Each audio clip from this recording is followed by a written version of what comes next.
This is one of the country's busiest hospitals, LA County USC Medical Center. We are running at full speed here. Now treating the poorest and sickest COVID patients in all of Los Angeles, where hospitalizations and deaths skyrocketed in July. That is a huge toll to take every day, knowing that you're the only person, or maybe the last person who speaks to them. And it's a toll that pushed this hospital and its workers to the brink. We need to tell the human story, tell the story of our patients, tell the story of our exhausted staff who are running towards the danger. Dr. Brad Spellberg is the chief medical officer here, on the front lines every day with his army of dedicated physicians and nurses. We're just admitting a patient coming up from the ED, one open bed.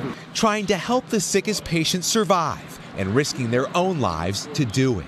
It is super stressful to have to put on the layers of protection and walk into the danger zone day after day after day. It's not a marathon, it's not a sprint, it's both. Their emergency room nearly reaching capacity a few weeks ago after California began to reopen, their ICU overwhelmed with critical patients. They cannot oxygenate, no matter what they do, no matter how fast they breathe or what position they get in. So you're basically watching someone suffocate. Now, after nearly 3 months of surging cases, the numbers are stabilizing, but the emotional drain is still high. I have kids at home, and I have an elderly mother who takes care of my kids, so taking care of these patients and then worrying about going to spread the virus home to my kids and my parents. And with this virus being unpredictable and flu season fast approaching, doctors fear another crisis is coming. How quickly can things go back to the worst case scenario? How quickly can that pendulum swing?